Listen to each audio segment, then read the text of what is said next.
Nah, salah satu alasan aku pengen gabung ke project ini waktu ditawarin tuh karena aku minta sinopsisnya kan. Nah, dari sinopsis itu aku udah tertarik gitu. Karena banyak film horor memang, cuma sinopsis dari film Arwah ini bikin aku jadi ngerasa pas baca sinopsisnya aja kayak, gitu.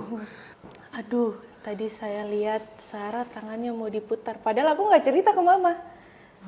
Jadi kayak, loh, kok bisa pas gitu.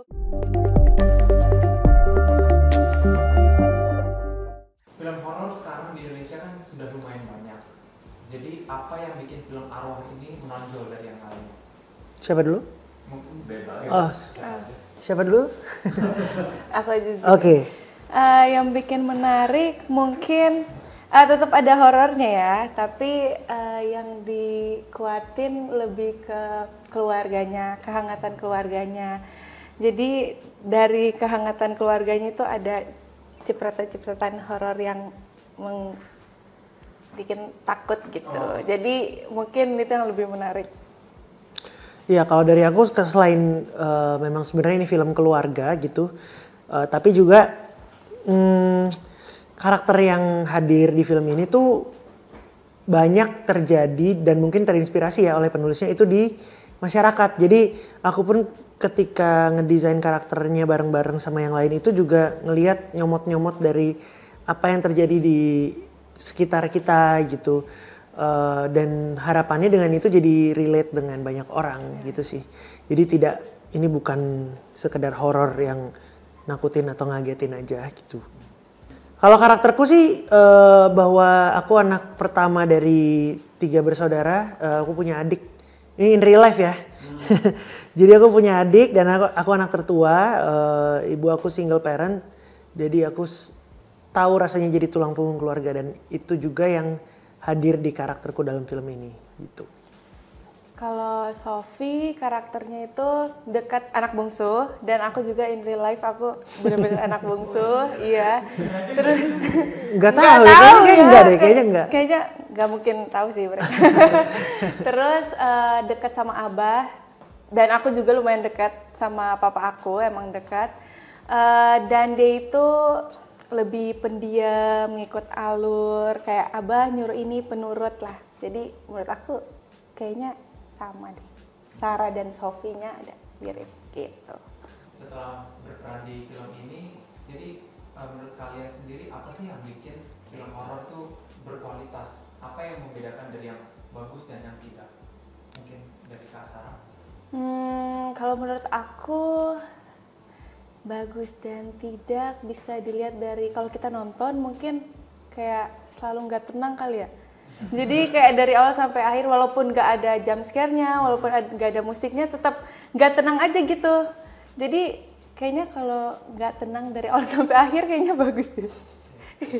Kalau aku pasti story ya, karena kita juga nggak pengen bayar tiket di bioskop terus kemudian cuman dapet kagetnya doang gitu, nggak dapet hiburan dari ceritanya gitu. Jadi story-nya harus kuat, terus eksekusinya juga harus bagus, ngalir gitu. Karena sebenarnya kan kalau aku nonton film tuh aku rasa kayak diceritain gitu. Jadi apakah bisa diceritain dengan jelas atau ceritanya agak bikin aku bingung. Apalagi saya sebagai penonton film ini termasuk penonton film yang bodoh. Kalau lagi skip sedikit, tadi kenapa? Tadi gimana gitu. Jadi kalau buat aku sih story gitu. Nah, salah satu alasan aku pengen gabung ke project ini waktu ditawarin tuh karena aku minta sinopsisnya kan. Nah, dari sinopsis itu aku udah tertarik gitu. Karena banyak film horor memang, cuma sinopsis dari film Arwah ini bikin aku jadi ngerasa pas baca sinopsisnya aja kayak gitu. Aku nggak bisa cerita terlalu detail sih, tapi intinya tidak biasa lah gitu. Kalau sebenarnya main film horor tuh kalau misalnya dideskripsikan, gimana sih sebenarnya perasaan dan juga suasana dalam main film horor yang sebenarnya? Capek nggak sih Kak dalam acting di film horor ini? Siapa dulu? Oh, ya kalau aku sebenarnya kalau di luar set sama aja sih sama film-film lain. Maksudnya film lain juga ada adegan yang di shootnya malam, film lain juga ada yang syutingnya sampai pagi gitu, sama aja. Cuma yang membedakan mungkin intensitas saat beraktingnya ya. Kayak kalau aku habis syuting film horor tuh pasti aku harus latihan vokal karena teriak-teriak banyak gitu kan. Terus energi yang dikeluarkan untuk sebuah adegan tuh mungkin bisa berapa kali lipat daripada adegan-adegan yang di standarnya gitu. Karena ada mungkin lari, teriak, terus acting ketakutan itu juga butuh energi lebih ternyata. Gitu sih kalau aku ngelihatnya, ya energinya aja sih paling ya. Gitu. Mungkin ya lebih capek karena kan aku di sini posisinya yang meneror kakak-kakak kan. Jadi mungkin kulit aku lebih capek kayak tiap hari di makeup ini. Iya, Jadi benar, itunya. ya gitu lah. Harus siap. Bukan berarti genre lain nggak capek Iya, sih. capek. Cuman Capek kita kayak mungkin kayak karena film horor gitu, terus ekspresinya harus terlihat gitu kan. Dan aku tidak terbiasa dengan hal itu, mungkin jadi energi yang dikeluarkan, effortnya jadi lebih. Kalau tapi drama, acting, nangis juga capek, sama aja sih sebenarnya. Semuanya capek berarti. Capek, kita semua capek, betul. Iya. Pernah nggak sih Kak pas momen reading ada sih yang kelihatannya sebenarnya gampang, tapi ternyata pas udah mulai action susah. Oh ada sih kalau aku. Jadi saat reading nggak gampang sih, cuman kita udah yakin, udah latihan gitu kan. Scene-nya memang panjang dan intensitasnya tinggi gitu. Kalau nggak salah kami berenam dalam satu scene itu, jadi betul-betul tektokannya tuh rame gitu. Yang kami tidak tahu adalah bahwa adegan tersebut diambil dalam satu shot saja, jadi nggak ada cut-nya. Ingat nggak sih yang kita di ruang tamu? Oh iya. Iya, jadi. Iya. Apa kamu itu? Oh kamu nggak ada di sini itu ya? Yang Kakak-kakaknya berantem. aja. Iya. Benar. Jadi itu sih kayaknya. Sebenarnya kalau baca di skenario ini terlihat, oh oke, udah latihan bisa gitu. Tapi ternyata yang kami tidak tahu adalah treatmentnya, kameranya handheld dan lanjut gitu. Sehingga timing kapan kita motong omongan lawan, kapan kita blocking, pindah dan lain-lain tuh itu tidak terbayangkan sebelumnya. Itu berapa kali take? Kalau nggak salah, aku lupa berapa kalinya. Tapi yang jelas hari itu, sore itu tidak selesai karena keburu malam. Akhirnya dilanjut besoknya. Lebih susah ya. Iya. Nyambungnya. Emosinya diulang lagi. Itu sih. Tapi kira-kira itu yang paling banyak take kan selama kalian syuting atau? Oh enggak. Ada berbagai macam adegan yang secara teknis lebih rumit. Itu mungkin kayaknya lebih banyak. Semoga tidak spoiler ya.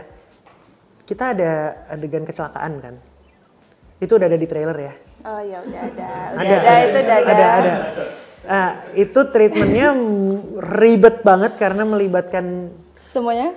Iya, dan alat-alat ya. Alat-alat yang gede banget. Jadi kita diputar-putar gitu. Iya, kita kayak orang bikin kebab, tau gak sih yang diputar gitu, ya, kayak gitu. Terus kita butuh 1 hari sendiri ya untuk kerjain scene itu. Benar-benar diputar, bukan editan. Iya, betul. Jadi kayak naik wahana di Dufan gitu, tapi lebih ekstrim. Iya, karena nggak ada seat belt. ada. Aman.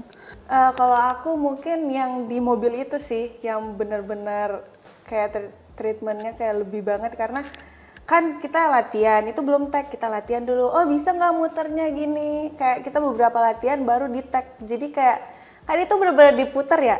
Jadi kita sebadan-badannya juga diputar. Serius pusing. Iya. Terus kita pernah ditahan kan, kepala kita di bawah terus atas, kakinya di atas. Jadi kayak gitu. Ada kebutuhan shotnya gitu? Iya, ada. Jadi sebenarnya itu high speed gitu kameranya. Rencananya mau di slow mo. Cuma kenapa pas take yang pertama tuh beneran slow mo. Jadi kayak loh ini nggak naik nih gitu. Jadi ya udah akhirnya diulang lagi. 1 kali take itu kan 3 atau 4 putaran ya kalau nggak salah ya ceritanya. Jadi mobilnya itu ceritanya terguling 3 sampai 4 kali. Dan 1 kali take itu ya 3-4 kali muter. Oke, kurang ini. Oke, ulang lagi, puter 3-4 kali lagi. Lebih ngerasain lagi. Nah, ulang lagi. Kayak kelar take itu mukanya merah semua karena darahnya kayaknya. Tapi seru. Itu berarti buat shot di dalam mobilnya itu. Iya, buat apa? Kita selalu bilangnya adalah angle carpool karaoke. Mungkin ada nggak cerita atau pengalaman yang mungkin bikin kalian merinding selama syuting? Nah, kalau dari trailer ada di rumah keluarga, mungkin di rumah itu ada pengalaman horor sedikit gitu. Aku nggak ada. Tapi Sarah mungkin mau cerita. Nah, tapi aku bukan di setnya sih sebenarnya. Aku waktu itu kita mau moving ke Gunung Bundar yang dekat Curug. Terus aku tuh selesai duluan syutingnya, jadi kakak-kakak masih pada tag gitu. Jadi aku moving duluan. Nah, dari lokasi yang pertama mereka ngomong, udah Sarah nggak apa-apa duluan, di sana ada kok. Jadi kamu tinggal check-in terus masuk gitu. Pas aku nyampe ke villanya, ternyata bener-bener sepi banget. Gak ada orang. Sama sekali gak ada orang. Bener-bener cuman kita di dalam mobil, aku, mama sama drivernya sama saudara aku ada. Jadi kita berempat dalam mobil. Kan katanya rame ya di sana, kan ada orang gitu. Jadi sampai di villanya kita bingung, loh ini gimana kita masuknya? Bener-bener sepi banget, udah. Habis itu si drivernya turun, ngecek lah. Nah posisinya tuh aku masih tidur. Aku tidur tapi yang nyadar gitu. Tiba-tiba aku ngerasa tangan aku tuh ada yang mau muter gitu. Kayak gini. Kayak mungkin mau main kali ya dia. Iya bener. Iya. Jadi kayak mau muter gitu tangan aku. Padahal aku diem. Tapi aku tahu udah nyampe. Terus aku langsung paksa bangun lah. Set. Tapi aku diam karena aku takut. Pas bangun puter balik nggak? Enggak dong, langsung kayak balik lagi gitu. Nah pas aku bangun, drivernya datang. Aduh ini nggak ada orang sama sekali. Iya nih mbak, nggak ada orang. Ternyata dia ya, ternyata dia ya. Nggak ada orang sama sekali. Aku buka HP di grup, nggak ada sinyal sama sekali. Terus udahlah akhirnya kata drivernya, udah kita arah balik dulu ya bu. Pas di jalan, pas aku buka HP, udah ada sinyal, pada ngomong di grup kan. Aku nggak ada hari itu. Oh ya, Kak Nawar sama Kak Irsyad ngomong, itu nggak ada orang sama sekali villanya, wah gitu. Udah deh, waduh. Terus, tapi aku kayak, ya udahlah mungkin apa gitu. Tiba-tiba kita sampai ke villa yang udah banyak orang, Mama turun. Terus Mama langsung ngomong lah ke orang yang biasa jaga di situ. Ngomong kayak, aduh, tadi saya lihat Sarah tangannya mau diputar. Padahal aku nggak cerita ke Mama. Jadi kayak, loh, kok bisa pas gitu, klop gitu, Tunggu. sama gitu. Jadi tempat yang tadi kosong itu salah villa? Di villa itu untuk kita, yang villa itu. Lah yang villa rame? Nah itu yang buat kru dan rame-rame semuanya gitu. Dan yang bener kamu nginep di mana sebenarnya? Di villa yang satu. Wah, tetap nginep situ akhirnya? Enggak. Langsung gabung rame-rame. Hebat sih kalau tetap di situ sih. Karena nggak ada orang sama sekali, kita mau check-in pun nggak bisa. Karena nggak ada orang. Itu hidden gem namanya. Mungkin Hai guys gitu, hai guys, mau staycation yang private gitu. Terus kan orang pada ngomong, Kak Faisal tuh pada ngomong, di situ villanya bagus banget, rame banget. Kalau pagi tuh ada yang ngejaga. Ada yang ngejaga kan. Ada yang jaga ya, gitu bisa. Tapi ya yang aku kaget banget sih, aku kan gak cerita ke Mama, tapi Mama bisa klop gitu sama cerita aku. Jadi aku kayak, loh, ini pertama kali aku syuting, terus pertama kali aku ngerasain kayak gini tuh gimana maksudnya gitu. Tapi pas di dalam mobil tanganmu mau diginiin, pas udah mau diputar kayak udah mau sekali full gitu, aku langsung kayak gitu, kayak paksa gitu kayak gitu. Mau balas gitu kali ya. Tapi aku nyadar masalahnya, nyadar kalau si bapaknya turun kayak, Bu ini nggak ada orang, gitu-gitu. Jadi kayak aku pun kayak mau percaya nggak percaya, tapi gimana ya? Sedihnya di mana? Di puncak. Tapi yang itu bukan ya? Bukan, itu di Gunung Bundar. Dekat Curug. Kalau lu sebenarnya skeptis sama hal-hal kayak gitu? Gue tuh penakut sebenarnya. Jadi karena penakut kadang gue malah menghindari kemungkinan adanya itulah ya.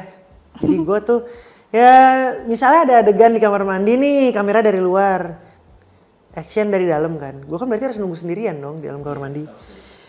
Biasa minta orang art, satu boleh nggak temenin dalam gitu. Apalagi kalau misalnya yang di depan ada adegan dulu nih ngobrol kan lama di dalam tuh kan.